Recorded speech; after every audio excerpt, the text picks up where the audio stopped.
What's up, everybody? Thanks for joining us on the Non-Applicable Podcast presents Smack That, still a working title. This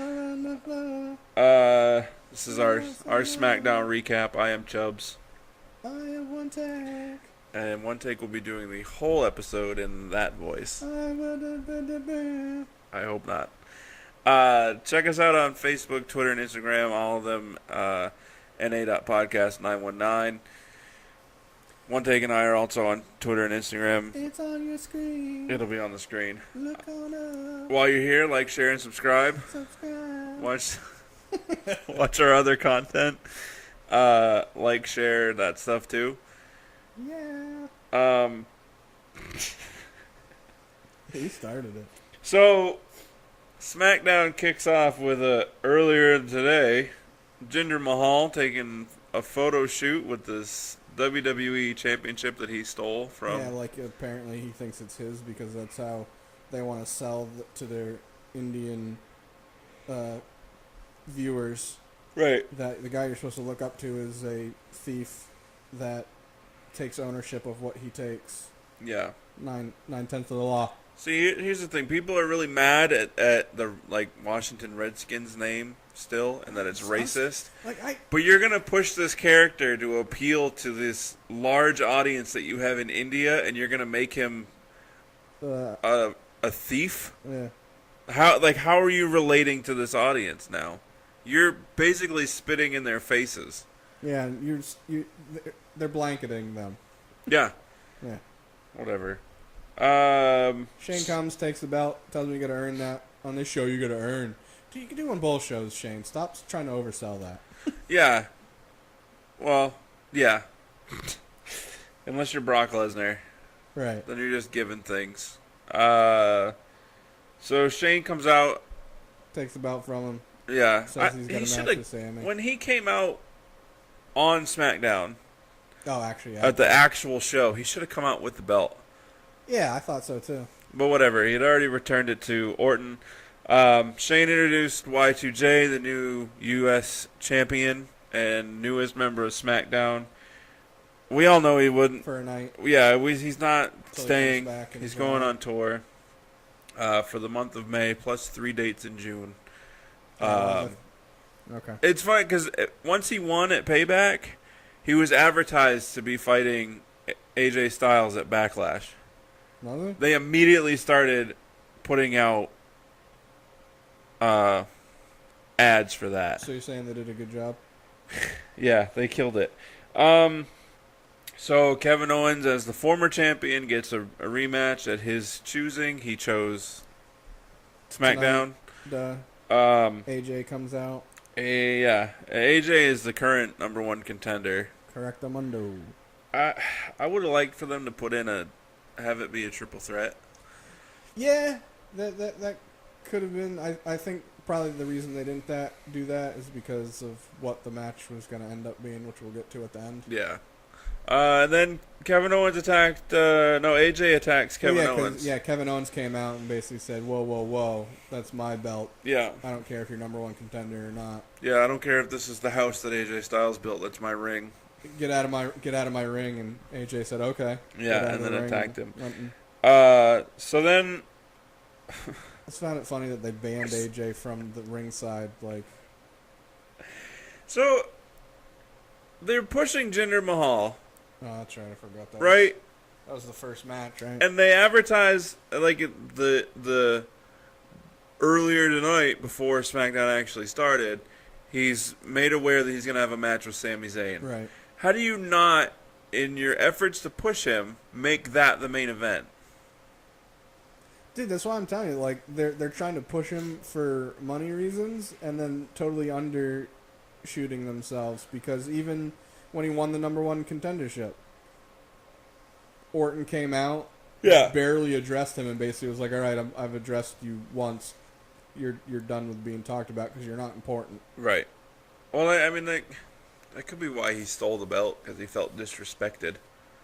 But they're not doing a good job of... Supposedly in the back light of things, they kind of did that on purpose, and that was kind of their reasoning on why the House of Horrors match wasn't for the belt, because, we don't have the belt, it can't be for it. That's so dumb. SmackDown is like those movies that just end, and you're left to decide how you think it went. I hate that. I hate it. Yeah. Like, it's one thing if it, like, ends in a, like, say somebody jumps off a roof and the screen goes white. Right. And you're supposed to, did they live, did they die? Oh, okay. The reality says they're dead. Yeah, that was 80 stories. He's dead. Yeah. Like, I can deal with stuff like that, but... Yeah, you don't end a movie. Like, you're a writer and a director. You're the one doing all of it to tell me. Yeah, it's like the writer me. got there and was like, I got no idea. I have writer's block. I don't know how to end it. No, you know why That's they it. do It's that? ended. You know why they do that? Is because they don't want to make an ending a certain way and piss off a large majority. So they're like, we'll just let them, whatever their feeling is, what the ending is going to be. To me, that's more half-assed, if you ask me. Yeah, that's stupid. Yeah. So Jinder Mahal in the first match of the night versus Sami Zayn beat Sami Zayn. No surprise. Take Sami Zayn from one roster, give him more chances on another roster, just to have him. That will be the third pin he's eaten in 3 weeks. Yeah. It's terrible. Sami Zayn deserves better. SmackDown also needs a TV belt. Both shows need a TV belt. Yes. Yes, I agree. So. Or do it. Oh. They have a U.S. You know what they could do? So they have a U.S. belt, have a European belt. They used to, didn't they? Yep. Do a Euro belt, and then I don't know what opposite of Intercontinental would be, but do opposite of whatever Intercontinental would be. Maybe make that the TV belt. Continental. Huh? Yeah, just Continental. Like a breakfast. Yeah, no, I would love for them. Well, they have the UK belt. Yeah, but that's going to be its own show. I get that, but It's the same as the Cruiserweight belt. It's its own show.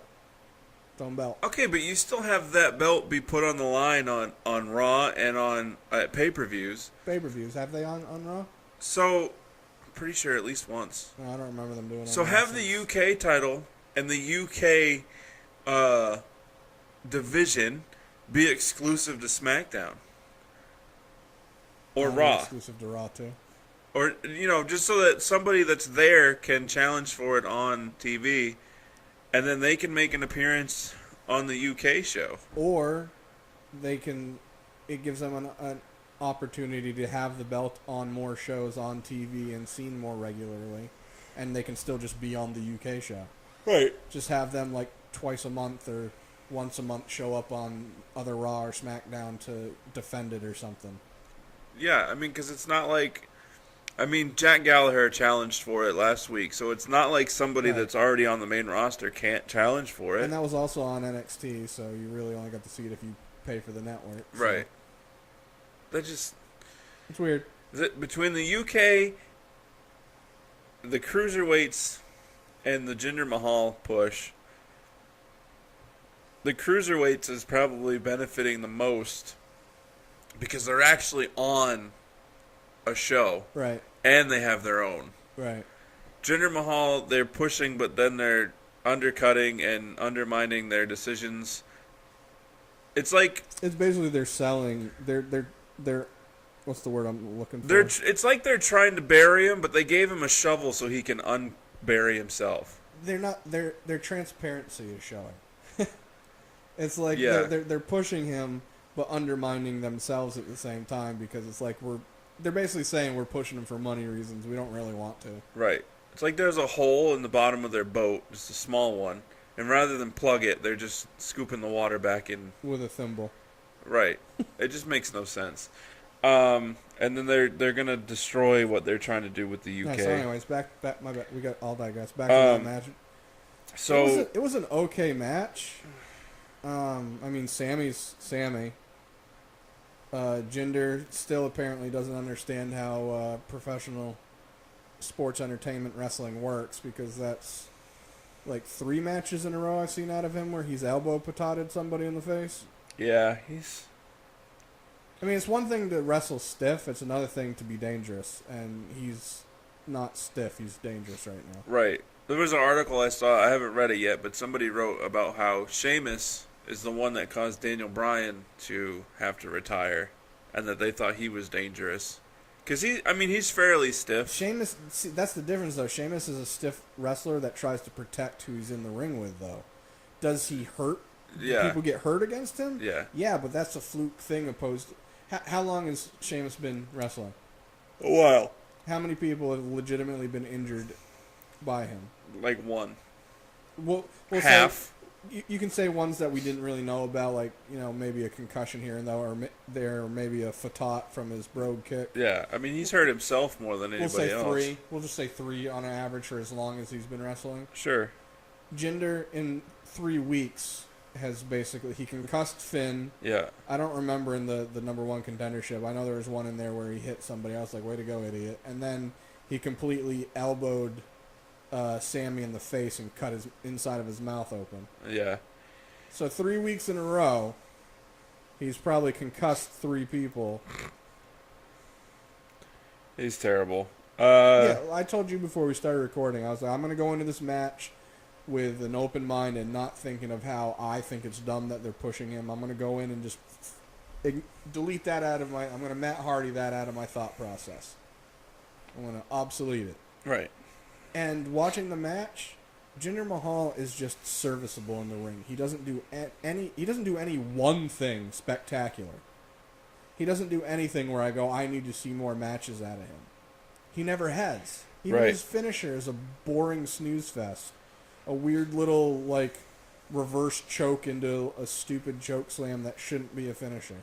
Yeah, it's the Eric Rowan finisher. Yeah, and Eric Rowan's is barely better. Only because he's taller, and he gets more height on it. And he seems to make them land flatter, so it's like he guides them better, so it actually looks like it has more force to it. Yeah. I don't know if that makes sense. It does in my head. It does. Jinder's just terrible.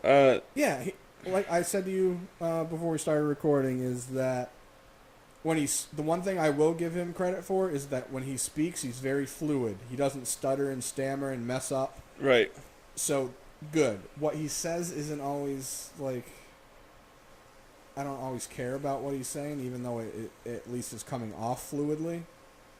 It's not just like, oh, wow, that was great. I just go, oh, okay, that was fluid. He did a decent job with that. But in the ring just takes away from everything because he's just not that good.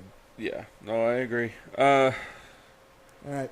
Sammy lost. Poor Sammy. Yeah. So then we have Natalya, Carmella, Tamina, and James Ellsworth in the back talking. Natalya is so annoying. I can't stand her voice. I can't stand her mannerisms. Becky Lynch shows up. They try to recruit Becky. She says she'll think about it. Oh, yeah, never thought about it, did we? Then we have Ty Dillinger versus Aiden English.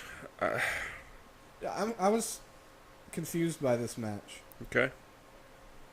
Not because it happened, because I know they're trying to give Ty some TV time, which I'm glad because I like Ty. I was confused by how it ended. All right, so we'll go right to it because it was a short match. Yeah. Ty Dillinger went over. I don't know if it's a new or a variation of his finisher. He changed. Did you notice that? There was the tiebreaker. Yeah, but he did it differently. Oh, did he? Usually he does it where he lands them facing away from his knee and in between their shoulder blades hits his knee. This time he landed them I think face. It was a little bit different. Okay.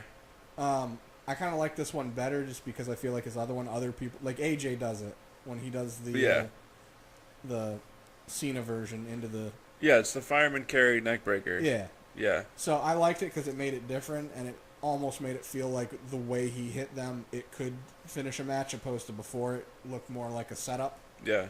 Or just a regular move that you do. Yeah. So either way, Ty Dillinger went over, as he should have, on Aiden English. Yeah. And then they put this emphasis on Aiden in the ring just, freaking out like his whole world was over. Yeah. Very confused on, what they were trying to do with it. And they furthered it later on, and it didn't make any more sense. Yeah, after the commercial break, because he was... Y2J was walking around. Yeah, and started to get an interview. There's no Renee. Crying. There's no crying in wrestling. Yeah. And then Aiden English made the list of Jericho for crying. And so did Renee for being there. That wasn't Renee. Yeah, it was. No, it wasn't. You want to bet money on it? Yeah. All right. Okay. Renee. Dean's Renee. No, it wasn't her. All right, we'll bet money on it. Okay. Because I still have it recorded. Anyway, yeah. So then Charlotte walking towards the ring gets taken out. Finally, by the Brat Pack is what I'm calling them. By the welcoming committee. They've been teasing it now for 3 weeks. And so apparently stupid. Tamina just got the memo. Yeah, welcome to Smackdown. Yeah. Even though you've been here for 3 weeks. 3 weeks later, and we finally. So dumb. Even though I get what they're trying to do, I don't understand. I didn't understand it. Well, I shouldn't say I don't understand. I understand it, what they're trying to do, but I think it's dumb. Shane did it when they did the shake-up, and he introduced her as, you know, the number one best pickup from the shake-up. Yeah. And then basically saying, well, you can't just have a championship match. You have to earn it. It's like you technically are selling her as being the number one option in the shake-up. It means that you did it for a reason. Therefore, you're bringing her over to instantly compete for championships. Yeah. Not have to build it up. And then Natalya keeps selling it too each week of, why does she get a championship shot? We win. Because they brought her here for a reason. They brought her here because of who she is to instantly give her a push. And because you're just saying that based on backstage storyline, crying about it. Right. And I'm saying this based on storyline, not reality. Yeah. So. And this is where more commercials pissed me off. So it was supposed to be Naomi and Charlotte versus Carmella and Natalya, but for the time being, it was just Naomi. Sorry. Charlotte comes out mid-match. This is where the commercials pissed me off. It was weird. She came out and she was like, "Oh, I'm all hurt. I'm walking slow," and then she gets in the ring and just went ham. Nothing's wrong, and then sells it after she does her moves. Right. So I didn't say anything before, but during the JINDER match, Sammy was in control of the match. He ended up getting JINDER out of the ring by the ramp, basically. I thought he was going to do his normal, springboard jump over thingy-hoozy. They go to commercial, come back, Sammy is in the middle of a 2 count being pinned in the middle of the friggin' ring. Yeah. And then in this match, they had Naomi came out, just Naomi. Right. They had her music going. They go to commercial, come back. Her music is still playing. Yeah, and they said that Charlotte's music played. And then she didn't come out. Right. But it was literally just like they made it a quick passing statement. Yeah. Where I feel like they should have, A, it should have been on TV. Yep. And B, if it wasn't, they should have made more of an emphasis about it. I hate that stuff. Yeah. It's one thing if you're watching a recorded thing, but it's live TV. Right. Or have her music play and then just Carmella and Natalya come out together. Yeah, and all ha ha ha. Yeah. So the match goes down. Carmella and Natalya get the victory. Then they attack them again. Then Becky Lynch comes out. Basically pretends that she's going to join the... Yeah, it was funny the way she did that. She shakes her hands and then goes to give James Ellsworth a hug and throws him into Tamina. I knew that she wasn't going to join them because you have 6 women in your division, and you've got 3 of them already in one. Yeah, you can't make 4 of them heels. Yeah, you're not going to do 4 and then 2. So, Dolph Ziggler backstage complaining about Shinsuke Nakamura and how he's not there and all that other stuff. I don't even know who this guy is. Talking about Shane McMahon, and Shane McMahon standing behind him. Did you happen to notice that the chick that was in the back there too wasn't wearing shoes? Like she was all dressed up but barefoot. I didn't notice that. So weird. This is what I don't get with SmackDown. So before, when they had Kalisto was like their punishment person. Like, oh, you're gonna be like that? Well, you get to fight Kalisto. Right. As if that's a big, whoop-de-doo. Yeah. Now it's not like you're being fed to Braun. Right. Now that they've essentially traded Sin Cara for Kalisto for Sin Cara. Now it's, you're gonna talk crap? Well, you get to fight Sin Cara. Like, stop it. Showed you. Yeah. Also, we should acknowledge that Baron Corbin was suspended and fined for this week. I'm glad you brought that up. Because on Talking Smack last week, he pushed an official, one of the refs. They didn't care that he just blindly attacked Dean and beat Sammy. Yeah. No, Dean. No, Sammy. Sammy, my bad. Yeah. Dean's on Raw now. Yeah, Sammy beat the crap out of him impromptly. Right. But he pushed a ref, therefore he was fined and suspended for this week. Yep. Yet, they also didn't care that he tried to kill and crush Dean Ambrose with a forklift. Right. That stuff's okay, but he pushed an official, you're fined and suspended. Yes. You gotta find a happy medium with your stupidity here. Not gonna do it. So Dolph beat Sin Cara. With a super kick. Am I the only one that thinks that at this point? I feel like after HBK, nobody should be able to finish a match with chin music. I say that because too many people use a super kick now. To the point where... So if the Young Bucks come over to WWE, they can't do that? No, they do it. It's just that's not their finisher anyways. That's just they super kick the crap out of people. Oh. I'm just saying that you can't have like 90% of your roster that's capable and uses super kicks in their matches that don't end matches, but Dolph can. Well, it's like Alexa Bliss's DDT. Yeah. Or Dean Ambrose's. Well, I will say this even though I agree with you, I will say this in the defense of Alexa's. Hers for Payback made sense because technically she drove Bayley's head into it. That's apparently... I didn't even know she had a finisher. Yeah, remember I asked you, I was like, what's your finisher? You're like, DDT apparently. Yeah. No, I agree. But unless you're going to say that, obviously, like, I'd be okay with Dolph finishing matches with super kick because he's been doing it. I'm just saying that when you have all these people, like, the Good Brothers do super kicks, AJ does super kicks, KO does super kicks. Yeah. All these guys are doing super kicks that don't end matches.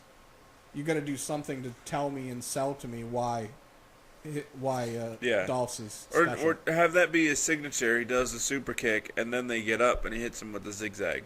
Yeah.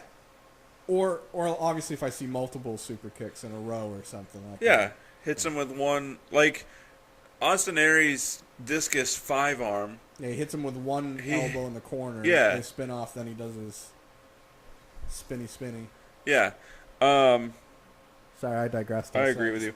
So there was this weird segment, but kind of funny, yet not funny, for the Fashion Police. I thought it was funny. I think you didn't because you didn't hear a lot of the stuff that I did. Yeah, I toned it out. Once I saw the beginning part, I was like, this is stupid. Yeah, they set it up like an episode of Law and Order. All right, so this is the only reason I don't like the Fashion Police. Because I like Tyler Breeze and I like I like Fandango. Yeah. I think they're both more than sufficient in the ring. They're entertaining. More so than Jinder Mahal. Yeah, they're entertaining to me. The reason I don't like them is they are a comedy bit in a division that has no comedy. You know what I mean? It's one thing to be like Dean, where you just drop some stuff and you're funny, but you're still you. Like, they are legitimately a comedy act in a show that has no, like, comedy scene. You know what I mean? Yep. So it's like they're selling them as being, like, this funny duo, and it's... Why? Yeah, no, I completely agree with you. The things I did laugh at was Tyler Breeze called Fandango Deputy Dango. I thought that was funny. Called the Usos the Uggos. Called them the Uggos, and then I had missed it, but you pointed out when they were talking about. He's like they're Fandango's like they're in the back walking around like they own the place, and Tyler Breeze goes, "That's jaywalking," and then Fandango goes, "And Jimmy." Yeah, I completely missed that. Yeah. That's hilarious. Because they're Jimmy and Jay Uso, by the way, for anyone that is retarded. And so that was that. Whatever. So that was that. Y2J and Kevin Owens for the United States Championship. We saw this coming a mile away because, as we've said numerous times, Jericho is going on tour with his band Fozzy for the month of May, plus 3 shows in June. Yep. Who knows if he's going to add more because he still could. Like a short tour, doesn't it? Yeah. So Kevin Owens retains the title. Plus, the other thing that they didn't do is they didn't change back any of Kevin Owens' entrance. Yeah. He still had his face and with the title and his shirt and his shorts were still, So, way to go, SmackDown. And then I guess they're going to play the injury angle for Y2J. I really thought they were going to play the injury angle a little bit differently. Overall, was a decent match again. Again, Kevin Owens is great at everything. He sells well, too. I don't think he gets enough credit for that. Y2J is Y2J. He's been doing what he's been doing his entire career. And he still is doing it. So they ended up selling it basically as it's going to be a neck injury, which again, having him walk out the way he did that in the match didn't sell it as much for me. Yeah, because then he was selling like ultra concussion. Yeah, like he was all like randomly pointing at stuff and like one eye open, one eye closed, and either way, he's going to be off TV for at least 2 months. And KO's got the belt. even though, like, we said that's what was going to happen originally, we're like, well, if he's going to go to SmackDown, maybe he'll just come to say, goodbye, drop the belt, and have a tournament. Yeah. Which I think they could have gotten more out of. Yes, would have much rather seen that. Yeah, because that would have been sweet, because they could have, not only would that have given them multiple weeks of stuff, it would have given them multiple matches, number one contender matches, triple threats for, and then you set up for the title match at Backlash, which is going to be AJ and Kevin Owens. Yeah. And if AJ Styles does not hit a phenomenal forearm off of a pop-up powerbomb, I quit. They might save that for a more important pay-per-view. But that's also saying that him and Kevin Owens would have another match. Yeah. I mean, no, he definitely needs to. If AJ wins, they have another match. But I'm still saying Kevin Owens wins. Because AJ's supposed to go back into the main title picture. Yeah, that's the only reason I'm saying AJ won't. And that's also the fan in me. As much as I don't, I think certain belts can be underneath certain wrestlers, I definitely think, the Intercontinental Championship or the U.S. belt is below AJ's level. Yeah. As far as who he is as a wrestler and where he is in his life and career. But I'm also the type of person that believes each wrestler should have every belt because it pays more homage to their awesomeness. Yeah, I'm going to assume that Baron Corbin's going to be the next in line for the U.S. title after Backlash.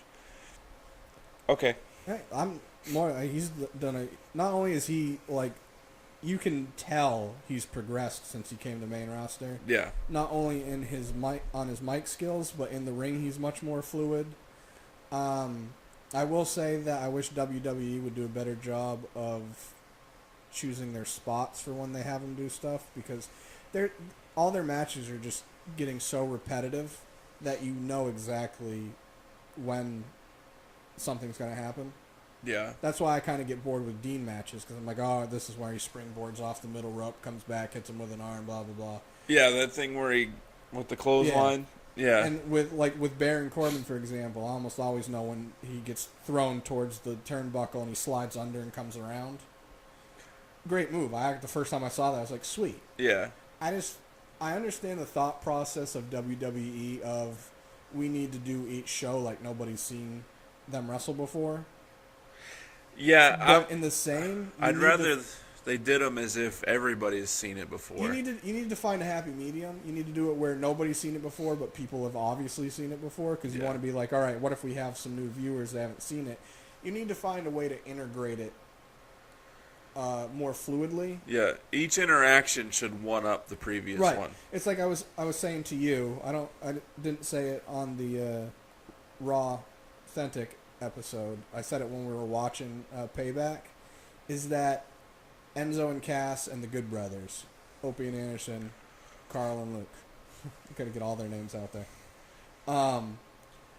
They've had, I can remember 3 off the top of my head. 3 of their matches have all had the same exact spot done the exact same way in the exact same part of the ring. Yeah. Where Enzo's getting the crap beat out of him. He goes to get a hot tag. Doesn't get it because Carl Anderson grabs his foot or is out of the ring, comes into the ring and kind of spears him out of the way so he misses the tag. Right.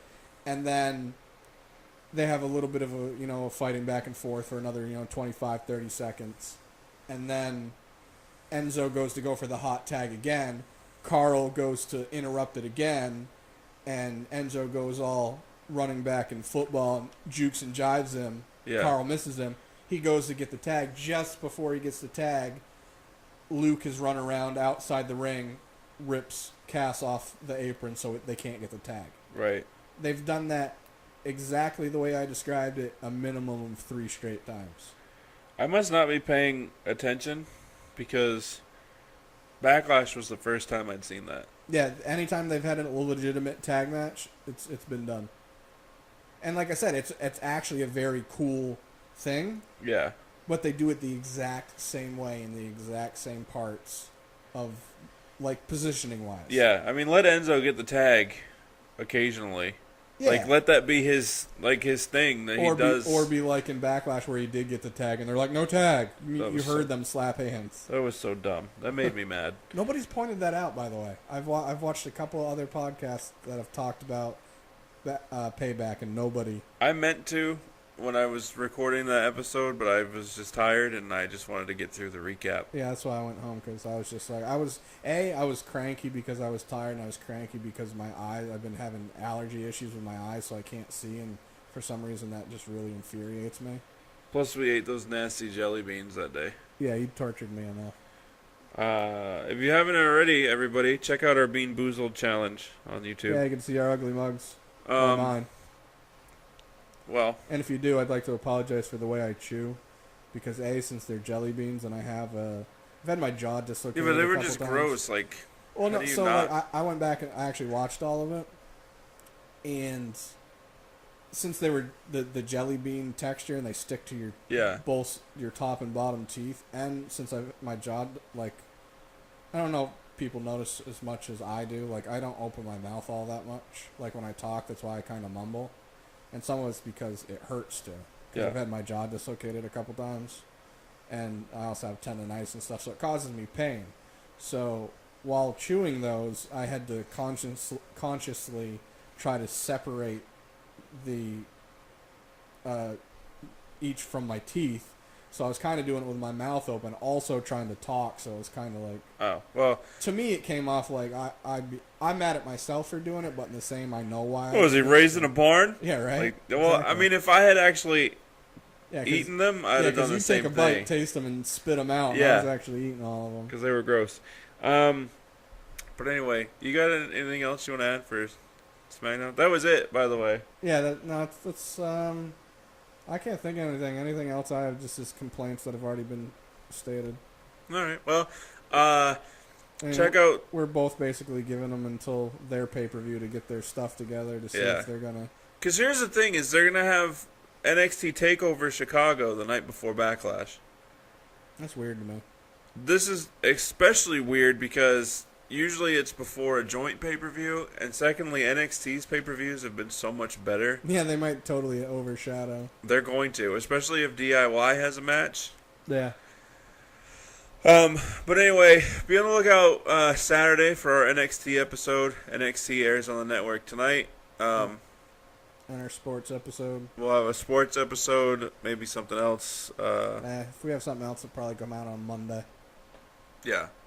Either way, we have lots of content for you to look at. We're working on getting more.